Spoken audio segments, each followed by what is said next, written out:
maybe we should ask our friend, Dr. Shaz and Dr. Jo. Oh, yes, please. Be careful. Oh. Let's go find a seat. Sit down somewhere.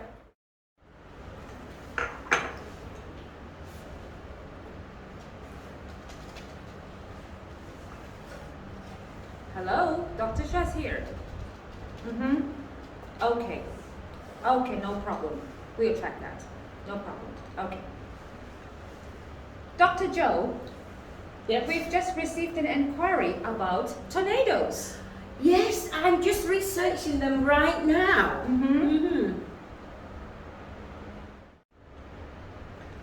So, Dr. Jo, can you tell our friends about what a tornado is?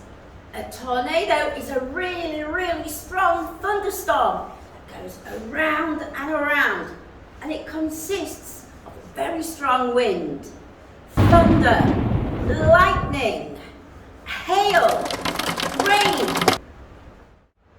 Today, we are going to show you how to make a tornado in a bottle. For this experiment, you need food coloring. You need 2 bottles. One should be half full and then the other one should be empty. And you need a connector.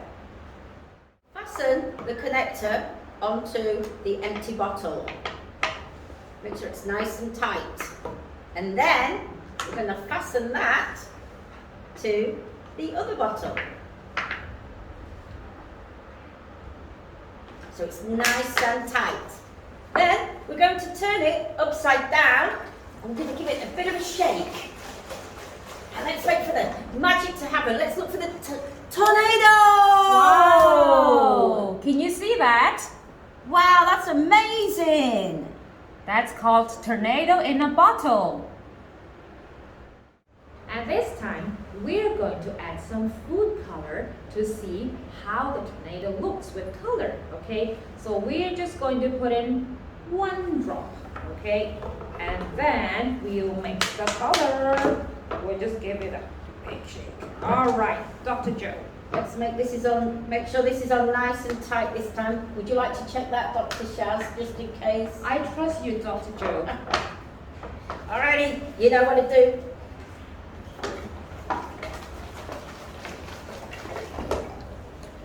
There it is! Whoa! A yellow tornado! Well done, Dr. Jo. Wow, isn't that fantastic, boys and girls? Woo! Ooh, and we've got a waterfall here. And a tornado in a bottle. Woo! Good job! Well done, Dr. Jo. Well done, Dr. Shaz. Our experiment is successful. 先求人格，後求卓越，加得嚟。